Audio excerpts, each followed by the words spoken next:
Ya, perkiraan saya Pak Jokowi main ya dia Ya, mudah-mudahan supaya sukses. TikToknya Pak Jokowi sukses lah Pak ya. Jangan sampai kejerumus lagi.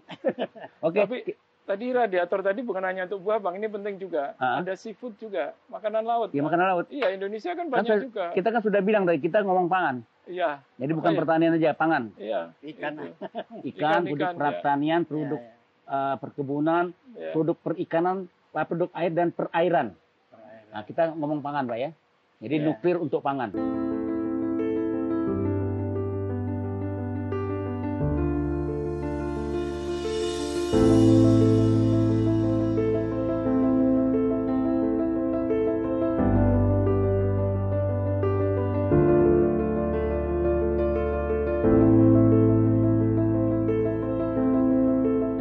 Indonesia, jumpa lagi dalam acara Tursa Interaktif.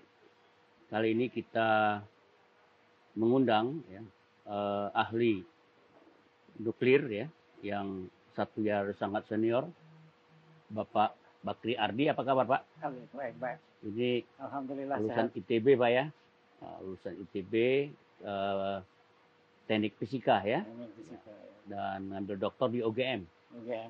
Jadi menggeluti betul fisika nuklir Pak ya. Iya. Luar biasa. Sekarang usia ada 79 Pak ya. 79. Mantan deputi. Mantan deputi kepala Kepala Batan. Iya. Tahun berapa Pak itu? Pak. Lupa ya? Lupa saya. Saya juga lupa. Karena saya anggap jabatan nggak terlalu penting. Ya, tapi beliau ini salah satu orang peneliti dulu ya di Batan dalam pengembangan dan pemanfaatan tenaga nuklir. Di samping kiri saya ini kita berkenalan dengan Profesor Anhariza Antarisawan. Ya. Ini relatif masih muda. Oh, masih muda. Lahir tahun 62, berarti umur 57-58 lah ya. Beliau ini dari S1 Teknik Fisika juga ya. Teknik Nuklir UGM. Teknik Nuklir UGM. Ya. Kemudian melanjutkan pasca sarjana di Institut Nasional Politeknik Grenoble ya, Prancis, sampai menyelesaikan ini gelar doktor juga di bidang nuklir ya. Dan pada usia yang sangat muda, 32 tahun ya. 31 tahun. 31 tahun sudah dapat doktor bidang nuklir dari Prancis. Sekarang beliau setelah meniti karir yang cukup panjang di Batan, sejak 86 katanya di Batan ya. 86 ya. 86 sekarang beliau kepala Kepala Batan Nasional ya. Batan itu Badan Tenaga Nuklir Nasional. Nah, sekarang beliau Kepala Batan yang diangkat sejak 20 Juni ya, 28 Juni 2019. 28 Juni ya. 2019. Ya. Nah, sekarang masuk 2 tahun lebih ya. Ya. Nah, sekarang kita berkenalan para ahli-ahli nuklir ini, tapi diskusi kita kali ini bukan membicarakan bom nuklir. Kita tidak akan membahas nuklir yang tidak bermanfaat bagi kemanusiaan. Ya. Kita akan membahas manfaat nuklir di bidang pangan. Ya. Pangan yang kita maksud ini dalam istilah umum adalah hasil hayati dari produksi pertanian, perikanan, perkebunan, ya, perairan dan air, ya, yang memanfaatkan nuklir untuk pangan umat manusia yang berguna bagi umat manusia, baik untuk pembibitan maupun kualitas ketahanan pangan yang melalui iradiasi nuklir. Dan itu akan sangat bermanfaat bagi pertanian kita, pangan kita, kalau kita sungguh-sungguh memanfaatkan nuklir untuk pangan ini. Dan meskipun sudah ada banyak contoh dilakukan oleh Batan, tapi belum dimaksimalkan ya untuk tenaga nuklir ini untuk pangan di Indonesia. Dan mudah-mudahan diskusi ini akan memberikan spirit ya, pencerahan kepada pengambil kebijakan agar Batan ini bisa dijadikan betul-betul tempat riset, pengembangan dan pemanfaatan nuklir untuk pangan Indonesia dan kemakmuran bangsa Indonesia. Nah, tapi sebelum kita lebih jauh membicarakan soal manfaat pangan, manfaat nuklir bagi pangan, kita mau tahu dulu dari Profesor Wawan ini. Saya panggil Profesor Wawan aja ya. Silakan Bang. Ya, terlalu panjang nanti kalau singkat. Sebetulnya Batan ini apa ini fungsinya, peranannya, dan apa tuh nuklir yang dikelola di Batan tuh? Supaya pemirsa tahu.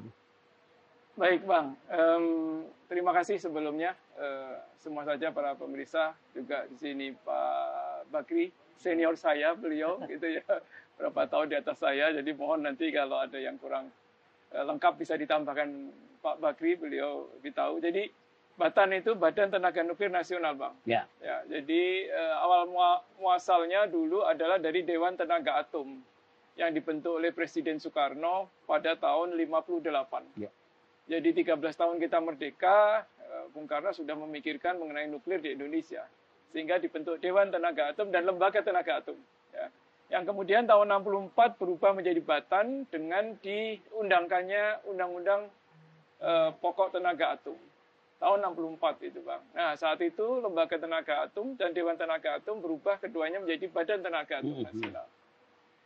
Yang ditugasi secara umum bisa saya katakan adalah mengembangkan iptek nuklir, ya, mengembangkan di dalamnya juga termasuk melakukan riset, pengembangan dan juga pemanfaatan nuklir, ya, di berbagai bidang. Ya. Dan tujuannya satu, hanya untuk kesejahteraan masyarakat, untuk maksud-maksud damai, ya, jadi tidak ada untuk hal lain. Ya. Nah, itu kemudian terus sampai tahun 97 ada Undang-Undang 10, ya, tahun 97 hanya berubah namanya saja, Badan Tenaga Atom Nasional menjadi Badan Tenaga Nuklir. Tahun berapa tadi?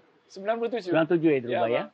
Nah, tapi di situ tahun itu memang kemudian ada dipisahkan. Kalau dulunya Batan itu sekaligus mengawasi semua penggunaan iptek nuklir, tapi tahun 97 itu sudah dipisah, Bang. Jadi ada Badan Pengawas Tenaga Nuklir yang berdiri sendiri, dan kemudian di sisi lain ada Batan yang sebagai badan pelaksana untuk tadi pemanfaatan energi nuklir, tenaga nuklir. Gitu, Bang. Jadi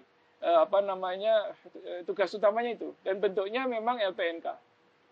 Ya, lembaga pemerintah non kementerian. Apa yang dimasukkan dengan pemanfaatan nuklir oleh Batan untuk pangan itu apa maksudnya?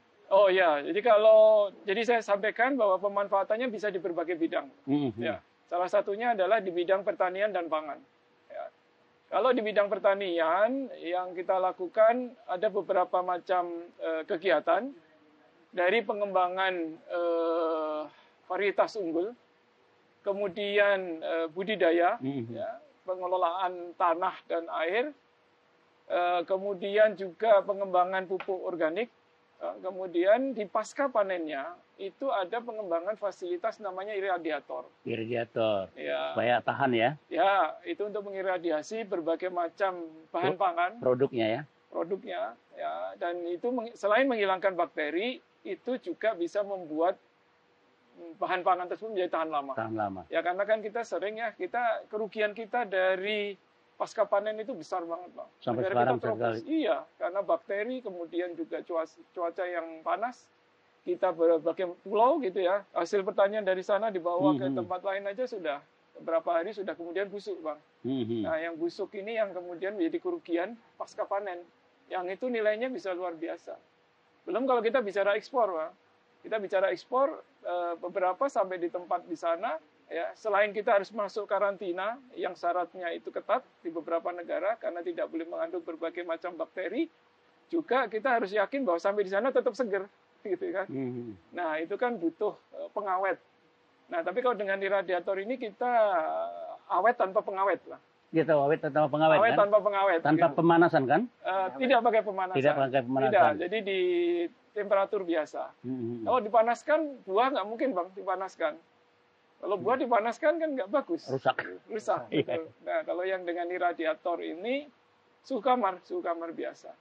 Jadi Batan itu tugasnya adalah untuk riset pengembangan dan pemanfaatan nuklir. Dan pemanfaatannya. Nah, mungkin pemirsa ingin tahu, ya, nanti Bapak bisa tambahkan, apa sih sebetulnya energi nuklir ini, ya, untuk pangan ini? Bisa nggak jelaskan termasuk dengan energi nuklir itu? Untuk pangan maksudnya, ya? Untuk pangan, ya. Ya. Itu tadi yang untuk pangan salah satunya adalah pengembangan varietas unggul, Bang. Varietas unggul, ya. Ya, jadi varietas unggul prosesnya itu gimana prosesnya? Nah, prosesnya. Jadi varietas unggul saya kalau Batan memang fokus saat ini di tanaman pangan, ya, Bang. Tadi maksudnya? padi, Apalagi? kedelai. Ya, kemudian ada yang namanya sorghum, mungkin Oh, semacam gandum ya, sorghum. semacam gandum, Iya, iya. mirip dengan gandum. Iya. Kemudian ada kacang tanah, ada kacang hijau, ada pisang bahkan. Bisa nggak diceritakan proses ini Ya. radiasinya menyebabkan varietas menjadi unggul, Ya, ya, produknya bermutu, ya? ya. Kemudian bagaimana nuklir bisa membuat produknya lebih gitu? Ya, jadi pembuatan varietas unggul, misalkan padi, Bang, ya. Jadi dari varietas yang ada sekarang ini, misalkan kita tanam, kita tahu bahwa varietas tersebut ternyata umurnya terlalu panjang panennya, Bang, ya. Atau tidak tahan lama. Nah, kemudian ini kan harus diperbaiki ya sifat itu. Nah, kita memanfaatkan dengan iptek nuklir itu, kita memanfaatkan namanya sinar gamma. Sinar gamma. Ya, sinar gamma ini itu- coba jelaskan apa sinar gamma ini. Sinar gamma ini, beliau yang sebetulnya ahli, Bang. Ya Kalau nanti sinar gamma. disamakan sinar gamma itu ya. Di sinar gamma itu seperti sinar X juga. Kalau Ya. Abang Ronsen itu pakainya Ya, adalah sinar kesehatan, X. sinar radiasi itu Sinar ya. X ya. Tapi sinar gamma itu tenaganya lebih tinggi daripada sinar X. Oh, Gitu. walaupun tinggi dia nggak menimbulkan radioaktif ya. Tidak. Tidak, ya? Dia kemudian Aman ya? Aman, Oh. aman ya, aman. Coba jelaskan itu dengan pemirsa tuh. Supaya orang jangan salah paham Ya, ya, namanya penggunaan nuklir ini ya. membahayakan manusia kan? Ya. Coba ceritakan. Ya, jadi tadi saya cerita ada varietas padi, misalkan kita tahu sifatnya dia masa panennya terlalu lama, kemudian dipersingkat. tidak tahan lama. Kita ingin perbaiki itu. Misalnya 4 bulan bisa jadi 2 bulan ya? Yang sekarang Panen. 2 bulan nggak ada, Nggak ada 3 bulan. 3 bulan, Bang. Oke. Jadi gitu dengan sinar gamma benih-benih padi itu diiradiasi Nah, namanya. Bang. diradiasi betul. Di alat namanya ada gamma cell gitu ya. Dimasukkan di situ, benih itu diiradiasi, misalkan dari 200 benih yang kita iradiasi, itu bisa jadi ada 200 kemungkinan juga. Oh, gitu ya. Ya, jadi karena sinar gamma itu daya tembusnya tinggi, dia kemudian ada memodifikasi DNA dari benih itu. Oh, Nah, dimodifikasi. tapi memang kemungkinannya ada 3. Kalau perubahan DNA itu tidak terjadi apa-apa, bisa terjadi lebih buruk, bisa terjadi lebih bagus. Oh, kemungkinannya begitu ya? Kemungkinannya begitu. Tapi gimana peluang kemungkinannya lebih bagus? Peluangnya kemungkinan lebih bagus tentu sebelumnya dengan teori-teori tertentu diperkirakan dosis radiasinya segini nih. Oh, Gitu ya. pakai dosis-dosis kayak obat juga ya? Iya. Ada dosis. Iya. Jadi kemudian setelah diradiasi harus ditanam dulu, Bang. Dari 200 itu ditanam, kemudian Dites setelah istilahnya? dites, Hmm. kemudian diuji, dilihat, oh iya nih yang bagus. Kemudian diseleksi. Sampai akhirnya didapatkan yang betul-betul bagus yang sesuai dengan keinginan tadi. Dan contohnya udah banyak. Ini satu contoh terakhir ini kami memperbaiki varietas lokal dari Kabupaten Musirawas, Bang. Nama padinya apa? Namanya Dayang Rindu. Dayang Rindu. Iya. Oh, kenapa nggak dayang nuklir gitu? Nah, jadinya Dayang Muratan. Oh, dayang apa? Ya, Muratan. Dayang Musirawas dan Batan. Oh, gitu. Ya, jadi aslinya di Musirawas itu Dayang Rindu. Oh, gitu. Itu padinya tinggi, Bang, 1,5 meter lebih. Kemudian panennya lama, 5 bulan. Petani kan ingin bahwa 5 bulan cuma Harus setahun cepat. cuma sekali Iya. panen. Dia minta 3 bulan. 3 bulan. Nah, sekarang tanamannya udah pendek, jadi nggak mudah rubuh. Kemudian panennya lebih cepat. 1 hektar berapa ton? Itu bisa sampai rata-rata 9 sampai 11 Wah. tahun. Bang. Sekarang ini? Iya. Tapi baru di Musirawas. Sudah di Klaten kita rojo lele itu juga begitu. Oh, 8-9 Sekarang ton udah itu ya? Iya, rata-rata kalau seluruh, ya ini tergantung daerahnya juga ya, Bang. Tergantung budidayanya juga. Kalau saya ke beberapa daerah, itu bisa rata-rata 8 ton per hektar lah. Oke, Pak. Bisa nggak ditambahkan soal pemanfaatan energi nuklir di bidang pangan ini, Pak? Ya. Termasuk Betul. nanti proses sinar gamma tadi ya, Ya.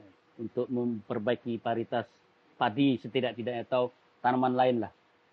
Terima kasih bisa diundang Mm-mm. dalam pertemuan ini. Jadi seperti dikatakan Pak Anhar, saya waktu dulu petani itu sekitar 3 atau 4 ton per hektar. Oh, Sekarang bisa 7, 8 sampai 9 ton. Di demplot bisa 12 ton. oh Artinya sekarang ini? Ya. di demplot, tapi petani kan bisa turun karena tidak mengikuti. Oh, Kalau demplot itu harus ideal. Ya. Nah, itu turun.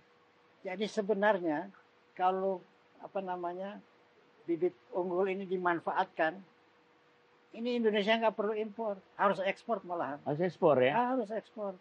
Saya nggak mengerti bagaimana Karena Batan begitu meneliti, diserahkan dan diberi nama oleh presiden ya. Presiden yang kasih nama ini.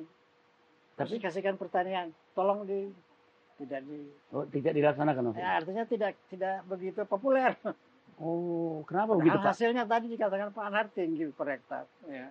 Jadi kita sebenarnya itu kehilangan waktu dan dana juga karena kita import misalnya pada waktu. Jadi habis di proses uji coba penelitian itu, setelah dibuktikan keunggulannya, dikasihkan ke Departemen Pertanian. Iya, untuk di masyarakat. Terus di ACC Presiden. Iya, nama resmi presiden. Iya. Ada beberapa yang diberi nama langsung oleh presiden. Tapi tidak pernah diimplementasikan oleh pemerintah. Sebenarnya diberikan pertanian untuk dilanjutkan. Dikerjakan, tapi pertanian nggak ngerjain. Ya, buktinya tidak ada. Oh, jadi mungkin ada mafia impor nih mungkin yang mempengaruhi. Setuju nggak Bapak ada mafia impor? Kira-kira begitu. Kira-kira. Jadi begitu kendalanya Pak ya? Ya. Ada rasa frustasi nggak selama ini Bapak hasil penelitian nggak dilaksanakan? Kalau frustrasinya ini saya sebagai senior ya, cukup banyak frustrasi. Frustasi itu, memang frustasi. Jadi dari dulu kalau ada apa-apa masalah negara untuk keuangan, yang pertama dipotong itu ya litbangnya. Oh, litbang. Karena katanya litbang itu sulit berkembang. Jadi dipotong dulu. Sehingga ini jadi tradisi yang nggak baik pada peneliti-peneliti bisa frustrasi. Jadi sejak Bapak udah di Batan, udah mengalami kesulitan-kesulitan seperti ini Pak ya? Sudah mengalami. Meskipun pimpinan seperti dulu Presiden Soekarno itu pesan waktu peresmian Batan. Reaktor 3 di Bandung. Yang di Bandung ya? Iya, pokoknya kita harus menguasai teknik nuklir, ruang angkasa, ya. dan lautan. Darat juga belum, apalagi angkasa ya, yang ternyata. Iya. Dulu bisa nggak bayangkan Bapak dengan sumber daya nuklir di Indonesia banyak ini, kita akan membuat efisien pertanian, perkebunan, pernah nggak kebayang awalnya? Ya saya setelah masuk Batan baru tahu. Baru tahu ya, seluk-beluknya. Hanya memang betul Pak, kekuatan suatu bangsa itu ekonomi kuat, militer kuat, terus teknologi harus kuat. Harus kuat, militer, ekonomi kuat ya. Iya. Itu Singapura ya, 2,5% GDP. GDP betul. Kalau Malaysia 1,3, Cina 1,5. Indonesia 0,8. 0,8. 0,08. Bukan 0,8 loh Pak. 0,08 ya anggaran militernya. Iya, jadi akhirnya itu untuk biaya gaji, apalagi penelitian itu perlu banyak. Hanya memang jangan dipagu seperti PDK. Apa Pak? Dulu 20% pendidikan. Akhirnya orang mencapai 20% itu supaya tercapai. Programnya nggak jelas. Nggak ada. Kalau kita ini harus programnya jelas, pagunya dikasih 1,5 atau 2,5%. Ini kita harus dikasih. Kalau ini, saya minta Pak Anhar tolong dana gini. Tidak ada dana Pak, bagaimana? Jadi kalau kita dari sudut teknis, penguasaan teknologi nuklir ini untuk pangan ini udah cukup kuat sebetulnya Pak ya? Wah, cukup kuat. Tenaganya, sumber dayanya oke ya.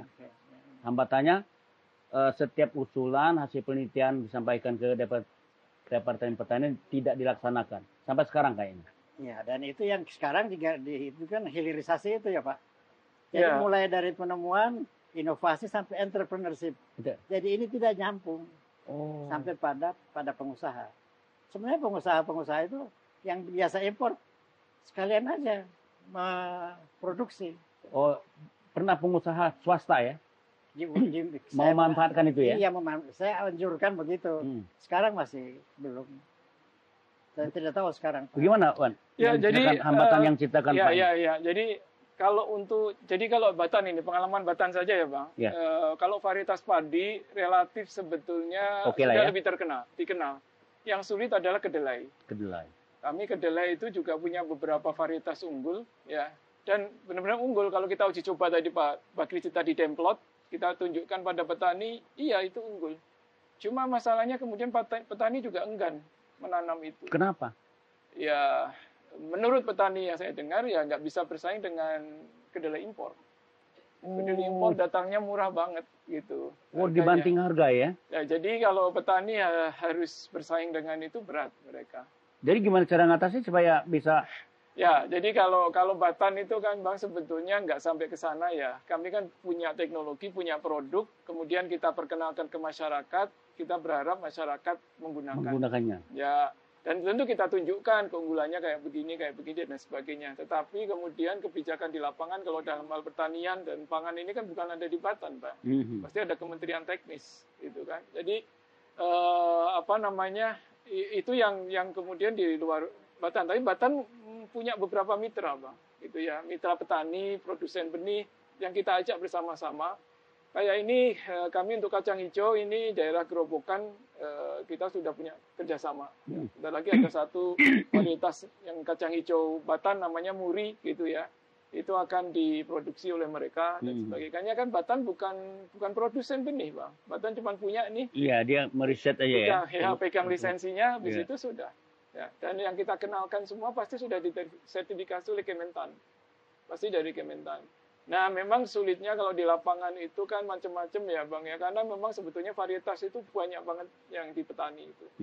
Tentu petani akan milih-milih mana yang baik. Kadang-kadang ya mereka kalau mendapatkan bantuan benih ya milih yang dari bantuan aja gitu ya. Oh, bantuan. Apapun. Enggak beli tapi harapkan bantuan aja ya, dari pemerintah. Nah, tapi kita juga sudah berusaha dan Kementan sudah juga mengakomodasi beberapa benih kami untuk bisa dijadikan sebagai bantuan benih kepada petani. Ada gitu. Dari hasil penelitian ini ya? Ya, jadi misalkan tadi benih satu nama saya ambil lah, Bang. Namanya Sidenuk. Sidenuk itu ya? Ya, nah ini apa singkatan Sidenuk? Si dedikasi nuklir. Si dedikasi nuklir. Ya, Sidenuk ya? Iya, Sidenuk. Itu tahun berapa di inovasi? Kira-kira tahun awal 2000 kali. Awal 2000 ya? Lupa saya. Itu sudah dipakai di sawah-sawah Indonesia? Sudah banyak. Berapa ton per hektar? Nah, itu paling banyak saya pernah ikut panen di daerah Semarang, itu bisa sampai 12 ton. 12 ton? Iya, itu tapi kita masih impor beras, aneh juga ya? Nah, itu ya. Apa kurang luas sawahnya? Ya, mungkin kurang luas juga. Apa memang sawah kita udah tergerus oleh konversi untuk properti untuk pabrik? Bapak, kalau gimana Pak mengatasi tanah kita yang semakin sempit ini, Pak? Jadi, kalau menurut saya, para petani itu dikasih bibit bagus. Ya. Dia beli pupuk aja susah. Nah, hidup susah. Ada pupuknya. Harus ada bibit bagus tapi pupuk susah. Tidak ada. Ya. Susah pupuknya dia. Jadi menurut saya dengan adanya BRAIN sekarang mungkin ya, BRAIN ya, itu bisa membuat suatu skala industri sistemnya di mana mulai dari awal sampai akhir petani ikut terlibat, digaji kalau perlu.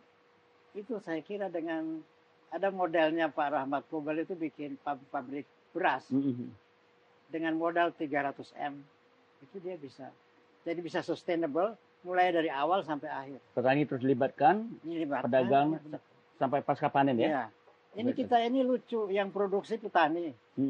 Babak belur, yang jual orang lain. Ah iya. Coba Toyota mau nggak gitu? Toyota nggak mau, dia harus dari awal sampai akhir. Semua ya. Nah, ini yang mesti dilakukan oleh Indonesia sekarang ya, barangkali menurut saya melewati BRAIN. Jadi terintegrasi namanya modern, ekonomi modern, pertanian modern. Iya. Kalau saya lihat petani dengan zaman sekarang, aduh, makan aja susah. Iya. Jadi ini mesti ada semacam korporasi atau lembaga Pak ya? Korporasi. Yang mengintegrasikannya ini. Harus profit center Pak. Oh, private center. Koperasi. Berarti swasta dong atau koperasi ya? Harus swasta ya. Jadi memang ada sumber pendanaannya untuk jadikan koperasi, dia mengintegrasikan petani sampai mereka menjual pasca panen gitu ya.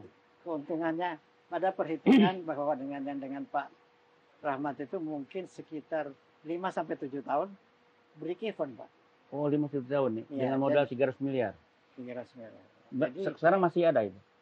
Ya, dia serahkan pada saudara-saudara. Oh, maksud saya masih aktif itu ya? Masih ada. Tapi sudah. Apa Bapak konsultan ya situ? Bapak kan saudara sama itu? Iya, sama ayahnya Pak Rahmat Gobel itu. Ada teman-teman saya dekat. Oh, sama-sama Gorontalo ya? Iya, sama-sama sekampung.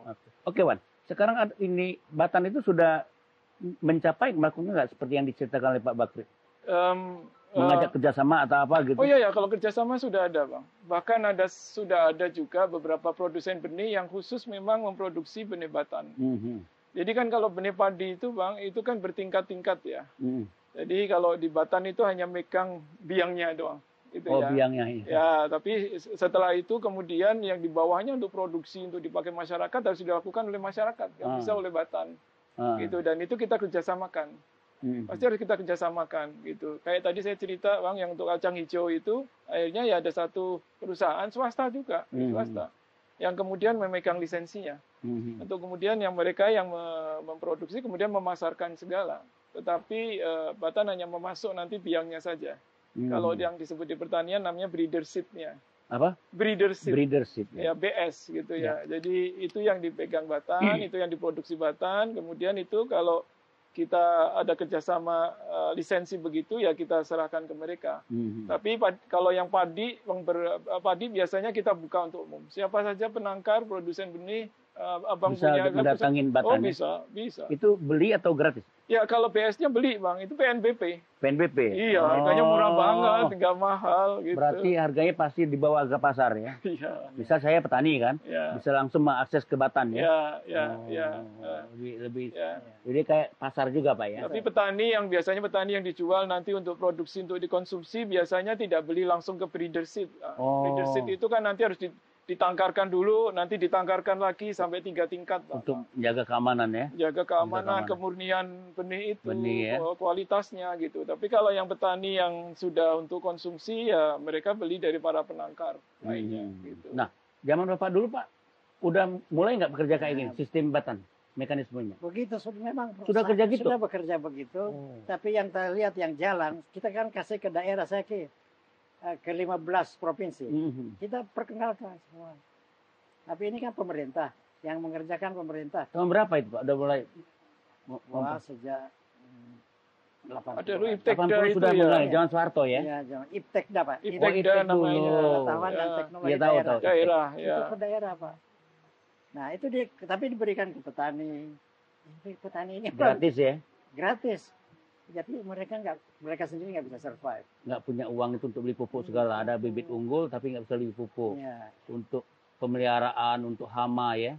Buat makan aja udah ada. Ya produksi kayak begitu kan bukan hanya pada bibitnya saja, bukan pada benih kan. Iya. Masih ada pupuknya, bagaimana budidaya mereka, alat pertaniannya. Sebelum lanjut ke lain ya, itu gimana proses radiasi membuat bibit itu tahan hama? Itu tadi yang saya sudah terangkan di awal, itu karena ada perubahan DNA. Perubahan DNA ya? Ya. Nah, di antara perubahan itu saya tadi cerita ada yang tidak terjadi perubahan apa-apa, ada perubahannya lebih buruk, ada perubahannya lebih bagus.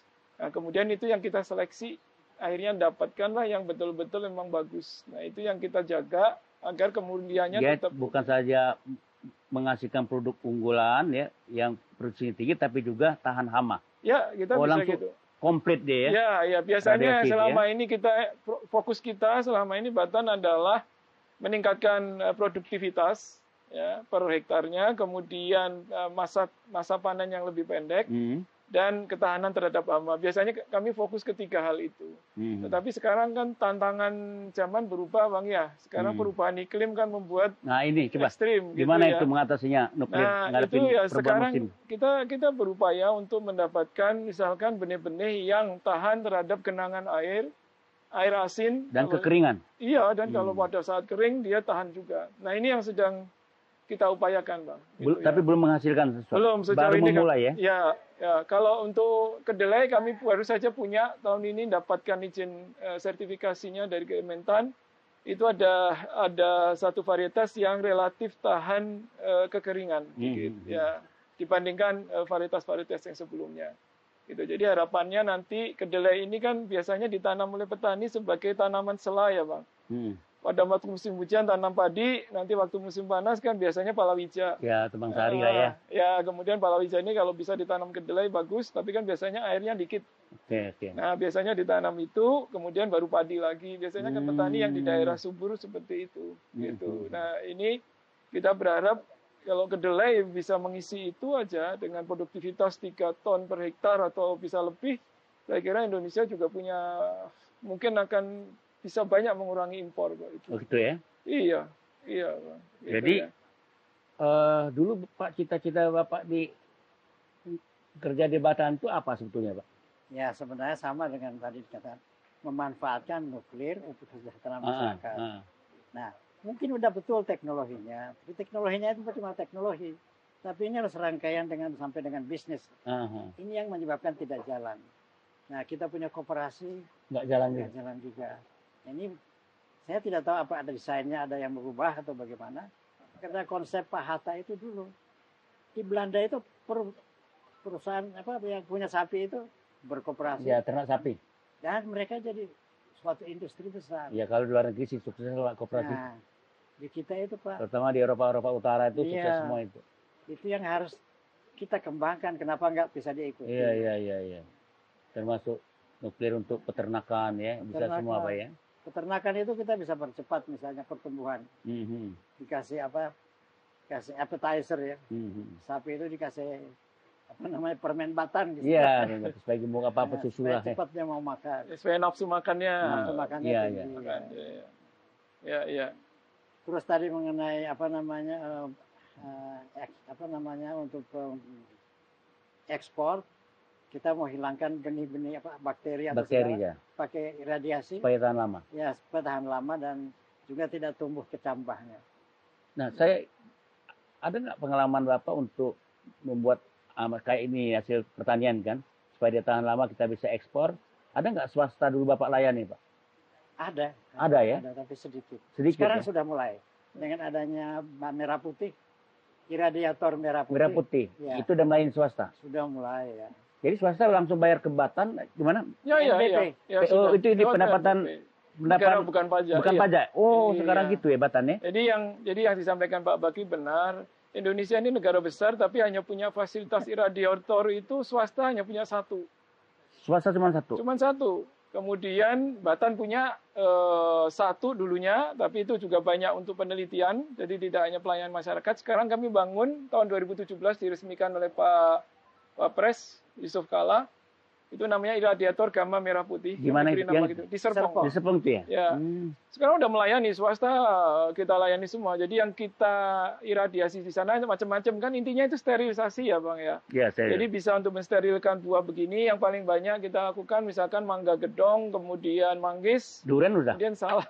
Belum? Durian belum. Saya mau tanya ini, sebelum lanjut lagi. Berapa lama kalau diiradiasi semacam jeruk ini? Sebentar banget. Bukan maksud saya ketahanannya, bisa sebulan? Ketahanannya. Jadi kan karena dia bakteri. Pertama sebetulnya tujuannya Bang ya. Tujuannya itu menghilangkan bakteri yang ada di permukaan. Supaya nggak cepat busuk kan? Di antaranya tidak cepat busuk, tapi juga dia kan aman ya. Pastinya sehat ya. Karena kan kalau kita ekspor Bang, masuk ke negara tertentu kan pasti di karantina. Pasti kayak misalkan negara maju pasti kan ketat banget. Kalau dicek masih mengandung bakteri macam-macam, salmonella atau bakteri coli bahkan gitu ya. Pasti kan di-reject kan. Jadi salah satu syarat masuk buah ke luar negeri itu sudah iradiasi semua ya? Ingin mereka pokoknya tidak mengandung sehat bakteri. Lah, ya kan kemudian kan orang banyak cara kimiawi ada Bang. Tapi kalau cara kimiawi udah pasti jarang sekarang kan? Ya kan gitu. Kalau kimiawi kan pasti meninggalkan bekas ya. Betul. Jadi kita nggak ini. Pemanasan tadi apa bilang? Iya. Pemanasan kalau untuk buah udah pasti nggak bisa. Buah rusak. Gitu. Jadi akhirnya kalau dengan iradiasi pada suhu kamar tidak menimbulkan jejak bahan kimia atau apapun gitu ya. Sehingga pengalaman negara-negara Vietnam itu maju Bang iradiasinya. Udah berfungsi mereka ya. Teknologi nuklirnya ya. 6 sudah. 6 Pak. Ya. Iradiator. Iya. Kita baru mau 2. Sudah 2.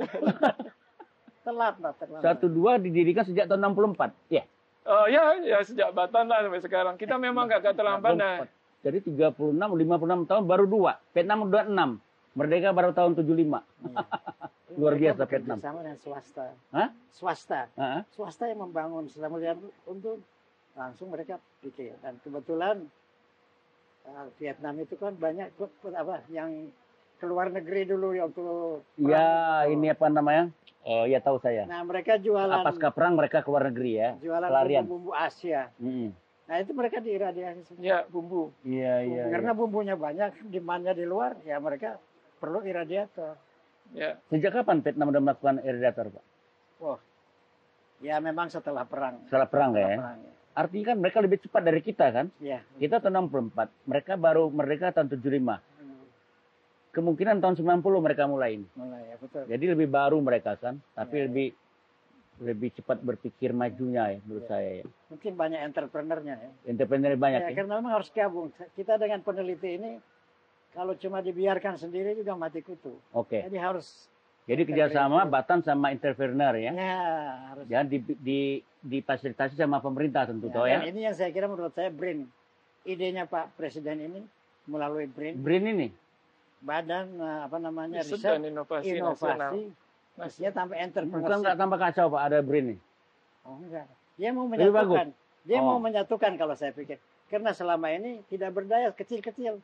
Semua ada lembaga ini kecil-kecil. Hasilnya nggak ada.